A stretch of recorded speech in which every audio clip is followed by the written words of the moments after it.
श्रीमन्महागणाधिपतये नमः।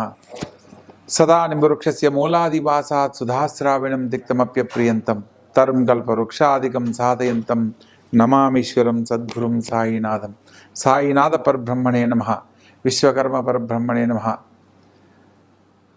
ప్రస్తుత కాలంలో మనకు జాతకరీత్యా ఎన్నో రకాల సమస్యలు ఉన్నప్పటికీ పరిహారాలతో మనము మంచి జీవితాన్ని పొందుతూ ఉన్నాం. కానీ ప్రస్తుత కాలంలో ఈ 2025వ సంవత్సరం సెప్టెంబరు 7వ తారీఖు నాడు చంద్రగ్రహణం ఏర్పడబోతుంది. ఈ యొక్క చంద్రగ్రహణము రాహువుకి సమీపంలో ఉండడం వల్ల రాహుగ్రస్త చంద్రగ్రహణంగా దీన్ని చెప్పడం జరుగుతుంది. అదేవిధంగా ఈ యొక్క గ్రహణాన్ని సంపూర్ణ చంద్రగ్రహణంగా కూడా పరిగణించడం జరుగుతుంది. ఈ యొక్క సంపూర్ణ చంద్రగ్రహణం జరిగేటప్పుడు మనకు చంద్రుడు నిండు ఎరుపు వర్ణంలో కనబడుతూ దర్శనమిస్తాడు. కాబట్టి ఈ యొక్క గ్రహణాన్ని ఇంగ్లీష్లో బ్లడ్ మూన్ గ్రహణంగా కూడా పేర్కొనడం జరుగుతుంది. ప్రస్తుత కాలంలో మనం గ్రహణానికి సంబంధించి ఎందుకు చర్చించుకోవాలి అనే అంశాన్ని గురించి ఆలోచించినట్లయితే, మనకు జరిగిపోయిన కాలంలో గ్రహణ సమయంలో కొన్ని రకాల విపత్తులను మనం ఎదుర్కోవడం జరిగింది.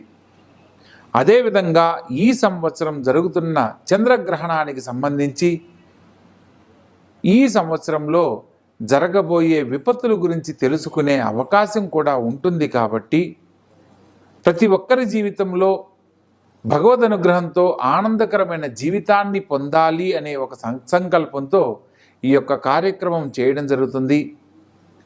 ఈ యొక్క గ్రహణానికి సంబంధించి జరిగిపోయిన గత కాలంలో జరిగిన చంద్రగ్రహణాలను కనుక మనం పరిశీలించినట్లయితే 2001 జనవరి 9 ప్రాంతంలో ఏర్పడిన చంద్రగ్రహణం వల్ల గుజరాత్లో భయంకరమైన భూకంపం ప్రకంపనల వల్ల అనేక భూ నష్టము, ధన నష్టము, జన నష్టం కలగడాన్ని మనం గమనించవచ్చు.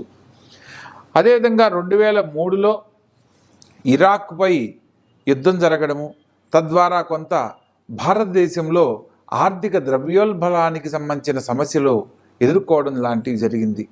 అదేవిధంగా 2007లో కామన్వెల్త్ సంబంధించిన గేమ్స్కు సంబంధించి కొన్ని చట్ట వ్యతిరేకమైన పనులు జరగడాన్ని మనం గమనించవచ్చు. 2010 డిసెంబర్ 21వ తారీఖున ఈ యొక్క విషయం జరగడాన్ని మనం గమనించవచ్చు. ప్రత్యేకంగా 2020లో మనందరికీ తెలిసి ఎంతోమంది ప్రాణ నష్టం జరిగిన COVID-19 రావడం కూడా 2020 జనవరి 10వ తారీఖున ఈ యొక్క గ్రహణం ఏర్పడడాన్ని గురించి మనం తెలుసుకున్నట్లయితే, గ్రహణ సమయంలో ఎన్నో రకాల విధ్వంసాలను మనం ఎదుర్కొన్నామన్న విషయాన్ని మనం గమనించవచ్చు.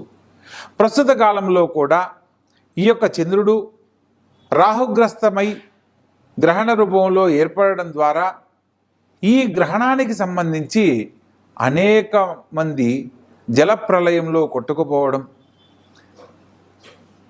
వర్షాలకు మరియు భూకంపాలకు సంబంధించిన విధ్వంసాలు ఎన్నో జరగడం లాంటివి మనం గమనించవచ్చు.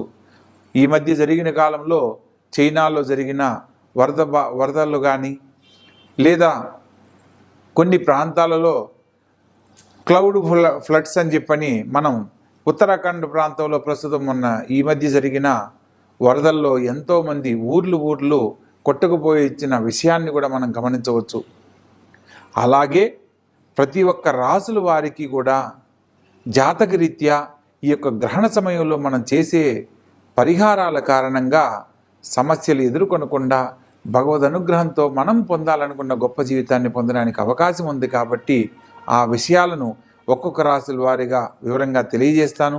తెలుసుకున్న ప్రతి ఒక్క అంశాన్ని గమనించి ఆచరించవలసిన పరిహారాలను గనక ఆచరించినట్లయితే భగవద్ అనుగ్రహంతో గొప్ప జీవితంలో స్థిరపడతారు. ముఖ్యంగా మనము ఒక్కొక్క రాశుల వారిగా మనం పరిశీలించే క్రమంలో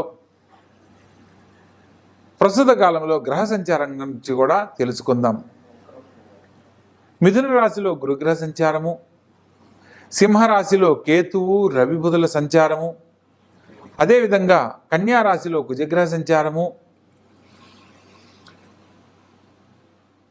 అదేవిధంగా కుంభరాశిలో రాహువు, చంద్రుడు మరియు మీనరాశిలో శనిగ్రహ సంచారం జరుగుతున్నాయి.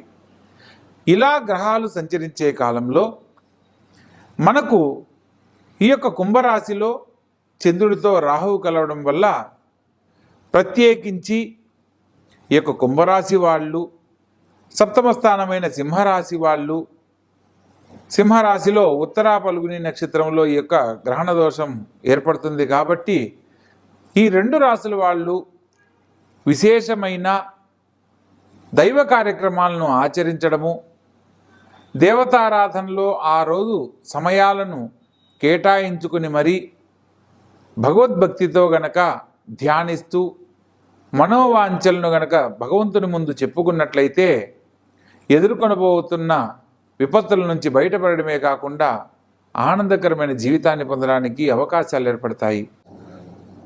కుంభరాశి ప్రత్యేకంగా ఈ యొక్క కుంభరాశి జాతకులను మనం కొంచెం ముఖ్యంగా చెప్పుకోవాలి. ఈ యొక్క చంద్రగ్రహణం అనేది కుంభరాశిలో ఏర్పడుతుంది. ఈ యొక్క కుంభరాశిలో ఏర్పడే క్రమంలో పూర్వభాద్ర నక్షత్రంలో ఈ యొక్క చంద్రగ్రహణం ఏర్పడడం వల్ల రాహువుతో కలిసినందువల్ల రాహుగ్రహ సమీపంలో ఈ యొక్క చంద్రుడు సంచరిస్తున్న కారణంగా రాహుగ్రస్త చంద్రగ్రహణం అనేది ఏర్పడింది. ఈ యొక్క రాహుగ్రస్త చంద్రగ్రహణానికి సంబంధించి మనకు బ్లడ్ మూన్గా ఇది పిలువబడుతుంది కాబట్టి సంపూర్ణ చంద్రగ్రహణంగా తెలుసుకోవచ్చు.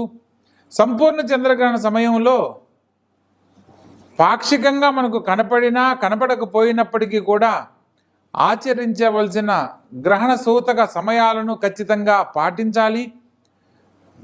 ఈ యొక్క పట్టు విడుపు స్నానాలకు సంబంధించిన విషయంలో కూడా తగు జాగ్రత్తలను తెలుసుకొని ఆచరించి దేవతారాధనలో సమయాన్ని గడపాలి. ప్రత్యేకంగా ఈ రాశి వారికి ఆర్థిక పరంగాను, కుటుంబ పరంగాను లేదా ముఖ్యమైన పనుల్లోనూ ఎన్నో రకాల సమస్యలు ఎదుర్కొనే అవకాశం ఉన్నప్పటికీ కూడా గ్రహణ సమయాన్ని పాటిస్తూ ఆచరించే విధి విధానాలు, బ్రాహ్మణుడికిచ్చే దానాలు, విష్ణు సహస్రనామ పారాయణ వల్ల గ్రహణ దోషం తొలగిపోయి మీరు కోరుకున్న అన్ని రకాల సకాల శుభాలను పొందడానికి అవకాశం లభిస్తుంది. ఉదాహరణకు మనం ఎవరికన్నా డబ్బులు ఇచ్చి తిరిగి రాకపోతే అవి మనం అడిగి కూడా ఇంకా వాళ్ళ వల్ల ఇబ్బందులు పడే పరిస్థితులను ఎక్కువగా ఎదుర్కొంటూ ఉంటాం. వాళ్ళు మన అవసరాలకి ఇవ్వరు, సో మనం ఇచ్చిన డబ్బులు తిరిగి రావు. సో ఈ మానసిక చింతనతో బాధపడే సమయంలో గ్రహణానికి సంబంధించిన పరిహారాలు కనుక ఆచరించినట్లయితే వాళ్ళకి డబ్బులు రావడము, మనకి ఇవ్వాల్సిన ధనాన్ని సకాలంలో ఇవ్వాలన్న ఆలోచన కలగడం జరుగుతుంది. తద్వారా 100 రూపాయలు రావాల్సిన చోట 80 రూపాయలైనా ఖచ్చితంగా తిరిగి పొందడం అనేది జరుగుతుంది. కాబట్టి చాలామంది జీవితాలలో ధనాన్ని ఇవ్వకముందు వాళ్ళు మనల్ని అడుగుతారు, ధనం ఇచ్చిన తర్వాత మనం వాళ్ళని అడగడం జరుగుతుంది. సో ఇచ్చిన సమయాన్ని బట్టి కూడా ధనం సకాలంలో తిరిగి పొందలేకపోవడాన్ని గమనించవచ్చు. హస్తం పరహస్తగతం అంటారు. హస్తా నక్షత్రం రోజు ఎవరికైనా డబ్బులు కనుక ఇస్తే అవి తిరిగి రావు. అదేవిధంగా ఆదివారం నాడు, బుధవారం నాడు డబ్బులు ఇచ్చిన వాళ్ళు, చాలా ఇబ్బందులు పడిన వాళ్ళు ఎంతోమంది కోకొల్లలు ఉన్నారు. కాబట్టి ధనాన్ని ఇవ్వడానికి ముందు, తీసుకోవడానికి ముందు కూడా మనం కొన్ని సమయాన్ని నిర్ధారణ చేసుకుని కనుక చేసినట్లయితే ధన సంబంధం విషయాల్లో ఎటువంటి సమస్యలు ఉండవు అనేది మనం తెలుసుకోవచ్చు. ప్రత్యేకంగా ఈ యొక్క కుంభరాశి వారికి ఈ కుంభరాశికి సంబంధించిన ధనిష్ఠా నక్షత్రము, శతభిష నక్షత్రము, ప్రత్యేకించి పూర్వభాద్ర నక్షత్రం వాళ్ళు గ్రహణ సమయానికి సంబంధించిన నియమాలను తప్పనిసరిగా ఆచరించాలి. అలా ఆచరించిన వారికి ఈ యొక్క గ్రహణ దోషాలు తొలగిపోయి గొప్ప జీవితంలో స్థిరపడే యోగ్యత లభిస్తుంది.